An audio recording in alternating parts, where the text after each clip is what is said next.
ಆತ್ಮೀಯ H16 news ವೀಕ್ಷಕರೇ, ನಾನು ನಿಮ್ಮವ MI ಅಥವಾ ಮಲ್ಲಪ್ಪ ಜೋತಾವ.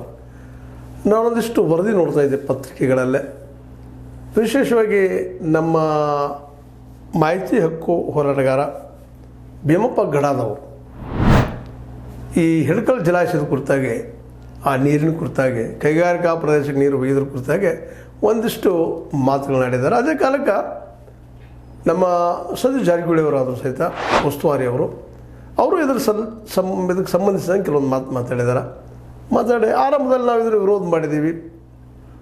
ಅದರ ನಂತರದಲ್ಲೇ ನೀರು ಹಂಚಿಕೆ ಬಗ್ಗೆ ಮಾತಾಡಿದಾಗ ನಂತರದ ಏನಾಯ್ತಪ್ಪ ಅಂತಂದ್ರೆ ಅದಕ್ಕೆ ಸ್ಥಗಿತಗೊಳಿಸಿದ್ರು ನಾವು ಅಬ್ಜೆಕ್ಷನ್ ಮಾಡಿದಾಗ. ನಂತರದಲ್ಲೇ ಈಗ ಜಲಸಂಪನ್ಮೂಲ ಇಲಾಖೆ ಕಾಮಗಾರಿ ಅನುಷ್ಠಾನಗೊಳಿಸುತ್ತಿದೆ.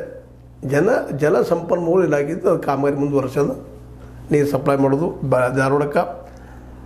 ಜೊತೆಗೆ ಟೆಂಡರ್ ಸಹ ನೀಡಲಾಗಿದೆ, ಟೆಂಡರು ಕೊಟ್ಟಿದ್ದಾರೆ.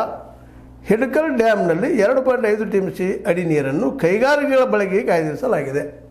ಕೈಗಾರಿಕೆಗಳ ಸಲುವಾಗಿ ಬಳಸೋದು ಸಲುವಾಗಿ ಇಟ್ಟಿದ್ದಾರೆ 2.5 TMC. ಹಿಡಕಲ್ ಜಲಾಶಯದಿಂದ ಕೈಗಾರಿಕೆಗೆ ನೀರು ಹಂಚಿಕೆ ಮಾಡುವ ಮೊದಲು ನಮ್ಮ ಸಲಹೆ ಪಡೆಯುವಂತೆ ಮುಖ್ಯಮಂತ್ರಿ ಮತ್ತು ಉಪಮುಖ್ಯಮಂತ್ರಿಗೆ ಪತ್ರ ಬರೆಯುತ್ತೇನೆ. ಮುಂಬರುವ ವರ್ಷ ಜಿಲ್ಲೆಗೆ ಹೆಚ್ಚಿನ ಕೈಗಾರಿಕೆ ಬರಲಿದೆ. ಆಗ ಅದರ ಅಗತ್ಯತೆ ನಮಗೂ ನೀರು ಬೇಕಾಗುತ್ತದೆ ಎಂದು ಪ್ರಶ್ನೆಯೊಂದಿಗೆ ಉತ್ತರಿಸಿದರು. ಇಲ್ಲೇ ಭಾಳ ಸೂಕ್ಷ್ಮವಾಗಿ ಸತೀಶ್ ಅವರು ಒಂದಿಷ್ಟು ಮಾತನಾಡಿದ್ದಾರೆ. ಜೊತೆಗೆ ನಮ್ಮ ಭೀಮಪ್ಪ ಗಡಾದವರು ಸಹಿತ ಕೆಲವೊಂದಿಷ್ಟು ಮಾತಾಡಿದ್ದಾರೆ. ಈ ಮಾತುಗಳನ್ನು ನೋಡಿದಾಗ ಸತೀಶ್ ಅವರು ನಾವು ಈಗ ತಡಿಲಿಕ್ಕೆ ಆಗೋದಿಲ್ಲ ಅನ್ನೋ ಅರ್ಥದಲ್ಲೇ ಈ ಒಂದು ಸ್ಟೇಟ್ಮೆಂಟ್ ಕೊಟ್ಟಿದ್ದಾರೆ. ಆದ್ರೆ ಆ ನೀರು ಬಿಡುಗಿದ್ದು ಪೂರ್ವದಲ್ಲೇ ಕಾಮಗಾರಿ ನಿಲ್ಲೋದಿಲ್ಲ, ಪೈಪ್ ಹಾಕೋದು ಆಗೋದನ್ನು ಅದು ಮಾತು ಎರಡಿಲ್ಲ. ಸರ್ಕಾರ ಅದನ್ನು ಈಗಾಗಲೇ ಒಪ್ಕೊಂಡದ, ನೀರಾವರಿ ಇಲಾಖೆ. ಇನ್ನು ಏನಿದ್ರು ನೀರು ಬಿಡು ಮುಂದೆ 2 TMC ಅದ, 2 TMC ನೀರು ಸಂಗ್ರಹ ಕೈಗಾರಿಕೆಗಳಿಗೆ ಇಟ್ಟಿದ್ದಾರೆ. ನಾಳೆ ನಮ್ಮ ಬೆಳಗಾವಿಗೂ ಕೈಗಾರಿಕೆಗಳು ಸ್ಟಾರ್ಟ್ ಆದ್ರೆ ನಮ್ಗೆ ನೀರು ಬೇಕಲ್ಲ ಅನ್ನೋ ನ್ಯಾಯಾಲಯದಲ್ಲೇ ನಾವು ಅದನ್ನು ಅಬ್ಜೆಕ್ಷನ್ ಇಟ್ಟಿದ್ದೀವಿ. ಆದರೆ ನಮ್ಮನ್ನು ಕೇಳಿ ನೀವು ನೀರು ಒಯ್ಯಬೇಕು ಅನ್ನುವಂಥ ಮಾತನ್ನು ನಮ್ಮ ಈ ಲೋಕೋಪಯೋಗಿ ಇಲಾಖೆಯವರು ಬೆಳಗಾವಿ ಉಸ್ತುವಾರಿ ಹೇಳಿದರು. ಇದು ಒಂದು ಹಂತದವರೆಗೆ ಸರಿಯಾದ ವಿಚಾರ ಅಂತ ಅನ್ನೋಣ. ಯಾಕಂದರೆ ಕೈಗಾರಿಕೆಗಳು ಬೆಳಿಬೇಕಾಗ್ಯದ. ಹೌದು, ರೈತರಿಗೂ ನೀರು ಬೇಕು, ದನಕರಿಗೂ ನೀರು ಬೇಕು, ಎಲ್ಲ ಸರಿನಾ. ಆದರೆ ಅದೇ ಕಾಲಕ್ಕೆ ಡೆವಲಪ್ಮೆಂಟ್ ಆಗಬೇಕಾದ್ರೆ, ಅಭಿವೃದ್ಧಿ ಆಗಬೇಕಾಗಿತ್ತಪ್ಪ ಅಂದ್ರೆ ಕೈಗಾರಿಕೆಗಳಿಗೂ ನೀರು ಬೇಕಾಗ್ತದೆ. 2.5 TMC ನೀರನ್ನು ಇಲ್ಲಿಟ್ಟಿದ್ದಾರೆ ಅಂತೇಳಿ ಇದಿಟ್ಟರು. ಇಲ್ಲಿ ಒಂದು ಪಾರ್ಟ್ ಆಯಿತು. ಇದನ್ನು ನಾವು ಅಬ್ಜೆಕ್ಷನ್ ಮಾಡುವ ರೀತಿಯಲ್ಲೇ ನಮ್ಮ ಭೀಮಪ್ಪ ಗಡಾದವರು ಅಬ್ಜೆಕ್ಷನ್ ಮಾಡ್ತಾಯಿದ್ದಾರೆ. ಇದಕ್ಕೊಂದು ಸಮಿತಿ ಇರ್ತದೆ. ಏನಪ್ಪ ಅಂತಂದರೆ ಘಟಪ್ರಭಾ ಯೋಜನೆ ನೀರಾವರಿ ಸಲಹಾ ಸಮಿತಿ ಅಂತೇಳಿ ಅಲ್ಲೇ ಇದನ್ನು ಡಿಸ್ಕಷನ್ ಮಾಡಬೇಕಾಗಿತ್ತು. ಅದು ಸಭೆ ಕರೆದಿಲ್ಲ. ಅದು ಸದಸ್ಯರೊಬ್ಬರು ಇದನ್ನು ಅಬ್ಜೆಕ್ಷನ್ ಮಾಡಿಲ್ಲ. ಅದರ ಅಧ್ಯಕ್ಷರು ನಮ್ಮ ಉಸ್ತುವಾರಿ ಸಚಿವ ಅವರಿದ್ದಾರೆ. ಇಲ್ಲಿ ಇವರು ಒಪ್ಪಿಗೆ ತೊಗೊಳ್ಳಾರ್ದ, ಡಿಸ್ಕಷನ್ ಮಾಡಲಾರ್ದ ಒಪ್ಪಿಗೆ ಹೆಂಗೆ ಕೊಟ್ಟರು ಅವರು ಅನ್ನುವಂಗೆ ಅಬ್ಜೆಕ್ಷನ್ ಮಾಡ್ತಾಯಿದ್ದಾರೆ. ಸತೀಶ್ ಅವರಿಗೆ ನೀರು ಪ್ರಶ್ನೆ ಮಾಡ್ತಾಯಿದ್ದಾರೆ. ನೀವೆಲ್ಲಿ ಹಿಡಕಲ್ ಡ್ಯಾಮದ್ದು ಏನೋ ಯೋಜನಾ ಆಯೋಗ ಅದಲ್ಲ, ಅದನ್ನು ವಿಶೇಷವಾಗಿ ನೀರಾವರಿ ಸಲಹಾ ಸಮಿತಿ ಅಲ್ಲಿ ನೀವು ಡಿಸ್ಕಷನ್ ಮಾಡಬೇಕಾಗಿತ್ತು. ಅದರ ಅಧ್ಯಕ್ಷರು ನೀವೇ ಇದ್ದೀರಿ. ಅದು ಮಾಡಿ ನೀರಾವರಿ ಇಲಾಖೆ ಸೇರಿಕೊಂಡು ಇದು ಮಾಡ್ಕೊಂಡು ನೀವು ನಿರ್ಧಾರ ತಗೋಬೇಕಾಗಿತ್ತು. ಆದರೆ ಈಗ ಹಂಗೆ ಮಾಡಿಲ್ಲ. ನೀವು ಏನು ಮಾಡಿದ್ರಪ್ಪ ಅಂತ ಸಮಿತಿ ಜೊತೆ ಡಿಸ್ಕಷನ್ ಮಾಡಲಾರ್ದು ನೀರಾವರಿ ಇಲಾಖೆ ಅಧಿಕಾರಿಗಳೊಂದಿಗೆ ಸೇರಿಕೊಂಡು ಫೆಬ್ರವರಿ 1ರಂದು ಸಭೆ ಮಾಡಿ ಸರ್ಕಾರಕ್ಕೆ ವರದಿ ಸಲ್ಲಿಸಿದ್ದೀರಿ. ಇದನ್ನು ಆಧರಿಸಿ ಕೈಗಾರಿಕೆಗಳಿಗೆ ನೀರು ಸರ್ಕಾರದ ಮಟ್ಟದ ತೀರ್ಮಾನ ಕೈಗೊಳ್ಳಲು ಆದೇಶ ಹೊರಡಿಸಲಾಗಿದೆ. ನೀವು ಕೊಟ್ಟಂಥ ಈ ಸ್ಟೇಟ್ಮೆಂಟ್ ಇದಾಗಿದೆ. ಆದರೆ ಅದರ ಸದಸ್ಯರ ಒಪ್ಪಿಗೆ ಇಲ್ಲ, ಡಿಸ್ಕಷನ್ ಆಗಿಲ್ಲ ಅನ್ನೋಂಥ ಒಂದು ಮಾತನ್ನು ಹೇಳ್ತಾ ಇದ್ದಾರೆ. ಅಂದರೆ ಆಲ್ರೆಡಿ ಸತೀಶ್ ಅವರು ಇಲ್ಲೇ ತಮ್ಮದೇ ಮೀಟಿಂಗ್ ಕರ್ಕೊಂಡು ಅಲ್ಲಿ DC ಅವರನ್ನು ಅಥವಾ ನೀರಾವರಿ ಸಂಬಂಧಿಸಿದಂಥ ಅಧಿಕಾರಿಗಳನ್ನ ಕರ್ಕೊಂಡು ನೀವು ಏಕ ರೂಪದಲ್ಲೇ ಒಂದೇ ಸೈಡಲ್ಲಿ ಡಿಸಿಷನ್ ತೊಗೊಂಡಿದ್ದೀರಿ. ಇದು ಕರೆದು ಮಾಡಬೇಕಾಗಿತ್ತು. ಘಟಪ್ರಭಾ ಯೋಜನೆ ನೀರಾವರಿ ಸಲಹಾ ಸಮಿತಿ ನಿರ್ಣಯ ಕೈಗೊಂಡಿದ್ರೆ ಯೋಗ್ಯಿತ್ತು ಅಂತ ಅಬ್ಜೆಕ್ಷನ್ ಮಾಡ್ತಾ ಇದ್ದಾರೆ.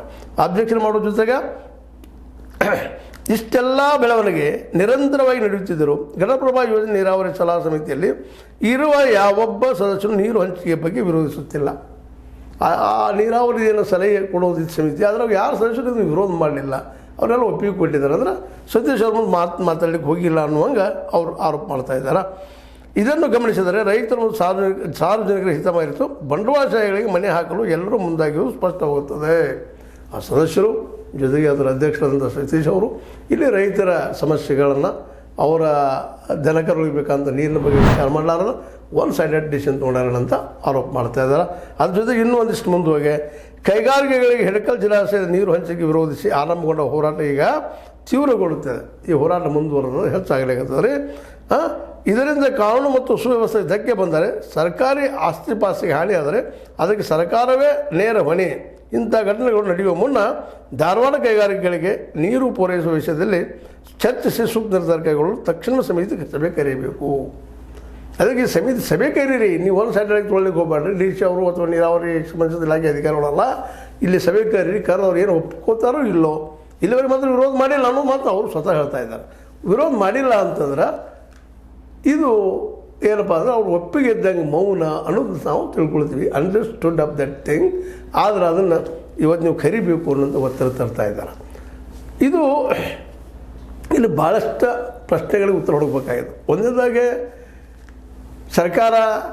ಸರ್ಕಾರದಲ್ಲಿ ಏನು ನಮ್ಮ ಟ್ಯಾಕ್ಸ್ ತೊಗೊಂಡ ಸರ್ಕಾರ ನಡೆಸ್ತಿರ್ತದೆ, ನಮ್ಮ ದುಡ್ಡನ್ನು ಅಲ್ಲಿ ಹಾಕಿರ್ತದೆ.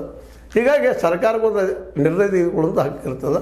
ಅದ್ರ ಪೂರ್ವದಲ್ಲಿ ಕೆಲವೊಂದಿಷ್ಟು ಪ್ರೈಮರಿಯಾಗಿ ತಾಂತ್ರಿಕವಾಗಿ ಕೆಲವಷ್ಟು ಡಿಸ್ಕಷನ್ ಮಾಡಬೇಕಾಗಿತ್ತು ಅನ್ನುವಂಥ ಮಾತಿಲ್ಲದ ಘಟಪ್ರಭಾ ಯೋಜನಾ ನೀರಾವರಿ ಸಲಹಾ ಸಮಿತಿ ಜೊತೆ ಡಿಸ್ಕಷನ್ ಮಾಡಿ ಅವ್ರು ಒಪ್ಪಿಗೆ ತೊಗೊಂಡು ಮಾಡಿದರೆ ಸರಿ ಇತ್ತು ಅನ್ನುವಂಥ ಮಾತನ್ನು. ಯಾಕೆಂದರೆ ಅದರಲ್ಲಿ ಕೆಲವೊಂದು ಸದಸ್ಯರು ಒಂದು ರೀತಿಯಿಂದ ಏನೋ ಇವರ ಜೊತೆ ಚರ್ಚೆ ಮಾಡಿದಾಗ ಇಲ್ಲ ನಮ್ಮನ್ನು ಕೇಳಿಲ್ಲ ಅಂತಿರ್ಬೋದು, ಮತ್ತೇನೋ ಆಗಿರ್ಬೋದು. ಅದಕ್ಕಾಗಿ ಇವರು ಒಂದಿಷ್ಟು ಹೇಳ್ತಾ ಇದ್ದಾರೆ. ಆದರೆ ಇವರು ಸಲಹೆ ಸೂಚನೆ ತೊಗೊಳ್ಬೇಕು, ಹೌದು ಸರಿ. ಆದರೆ ಎಂಥ ಎಲ್ಲ ನೀರಾವರಿ ಯೋಜನೆಗಳಿಗೆ ಈಗ ನೋಡಿರಿ, ಧಾರವಾಡವೂ ನಮ್ಮದ, ಬೆಳಗಾವಿಯೂ ನಮ್ಮದ. ಅದಕ್ಕಾಗಿ ಈಗ ಏನು ಮಾಡಿದ್ರು, ಸರ್ಕಾರ ಇದ್ದು 2.5 TMC ನೀರನ್ನು ಸಂಗ್ರಹ ಮಾಡಿಟ್ಟು ಇದಕ್ಕಾಗಿ ಕೈಗಾರಿಕೆ ಕೊಡಬೇಕಂತೇಳಿ.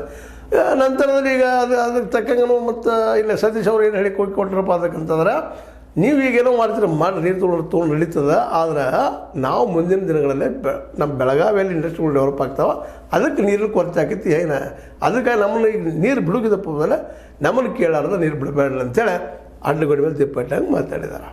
ಇವರಿಬ್ಬರ ಮಧ್ಯೆ ನಡೆದಂಥದ್ದು ಒಂದು ರೀತಿ ಸಂಘರ್ಷ ಅಲ್ರಿ, ಅದು ಚರ್ಚೆ ಅಲ್ರಿ. ಸಂಘರ್ಷನಿಗಿಂತಲೂ ಚರ್ಚೆ ಮಾಡಿಕೊಂಡು ಇದನ್ನು ಬಗೆಹರಿಸ್ಕೊಳ್ಳೋಂಥದ್ದು ಅಂತ. ಯಾಕಂದ್ರೆ ಸರ್ಕಾರಕ್ಕೆ ಅದರದ್ದೇ ಆದ ಸಾರ್ವಭೌಮತೆ ಅದ, ಅದಿದ್ದು ನಿರ್ಧಾರಗಳು ಹಕ್ಕುಗಳದ. ನೀರಾವರಿ ಇಲಾಖೆಗೆ ನೀರನ್ನು ಹಂಚಬೇಕು, ಎಷ್ಟು ಇಡಬೇಕು ಅಂತೇಳಿ. ಅದೇ ಕಾಲಕ್ಕೆ ಅದ್ರ ಪೂರ್ವದಲ್ಲೇ ಇಲ್ಲಿ ಸಮಿತಿಗಳು ಇರ್ತಾವೆ. ಆ ಸಮಿತಿಗಳ ಜೊತೆಗೂ ಡಿಸ್ಕಷನ್ ಮಾಡ್ಬೇಕಾಗ್ತದೆ.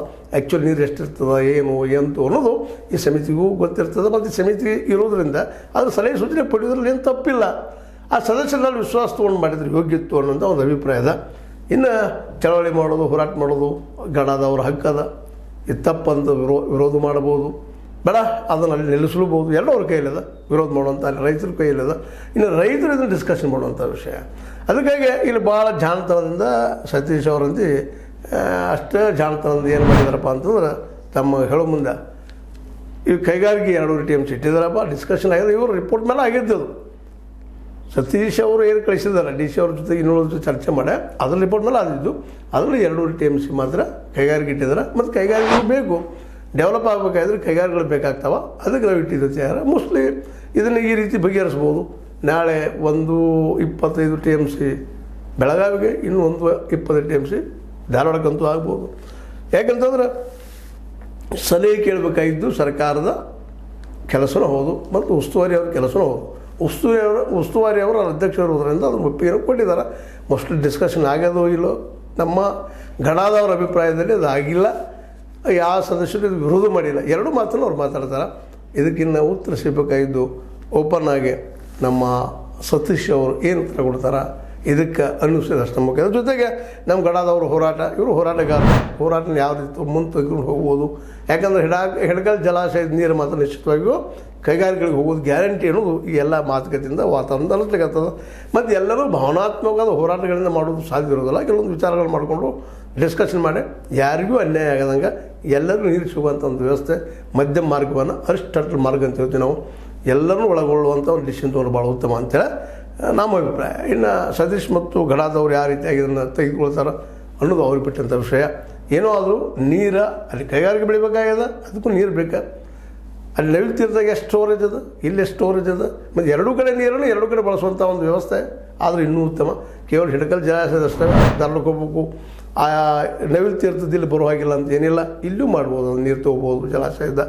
ಎರಡೂ ಹುಡ್ಕೊಂಡು ಹೋಗೋದ್ರಲ್ಲಿ ಭಾಳ ಯೋಗ್ಯದ ಅಂತ ಅನಿಸ್ತದೆ.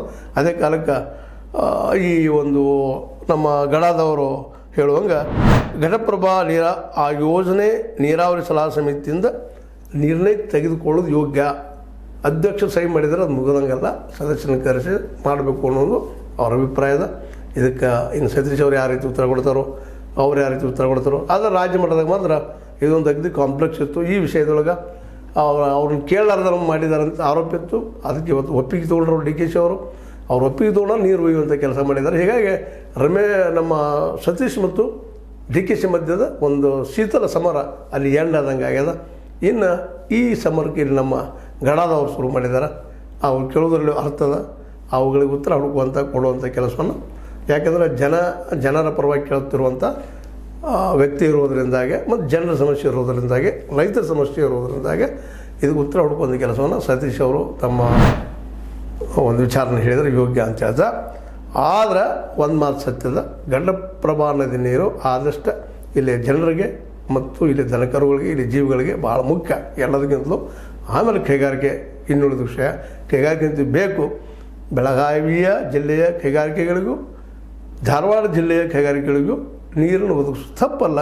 ಆದರೆ ವಿಶ್ವಾಸ ತೆಗೆದುಕೊಂಡು ಮಾಡೋದು ಭಾಳ ಯೋಗ್ಯ ಅಂತ ಅನ್ನಿಸ್ತದೆ. ನಿಮಗೇನು ಅನ್ನಿಸ್ತದ್ರಿ ಇದು? ಸರಿ ಅಂದರೆ ಸರಿ ಅನ್ರಿ, ತಪ್ಪಲ್ರಿ. ನಿಮ್ಗೆ ಅನಿಸಿದ್ದನ್ನು ಹೇಳ್ರಿ, ಲೈಕ್ ಮಾಡಿರಿ, ಶೇರ್ ಮಾಡಿರಿ. ಒಟ್ಟಲ್ಲ ನೀವು ಈ ಹೆಡ್ಕಲ್ ಜಲಾಶಯ ನೀರಿನ ಬಗ್ಗೆ ಒಂದಿಷ್ಟು ಮಾತಾಡ್ರಿ ಅಂತ ಹೇಳ್ತಾ H16 ನ್ಯೂಸ್ ಅರ್ಥಾತ್ ಹೇ ಸೀತಾರಾಮ ಸತ್ಯದ ಕೈಗಳಲ್ಲಿ ವಂದನೆಗಳು.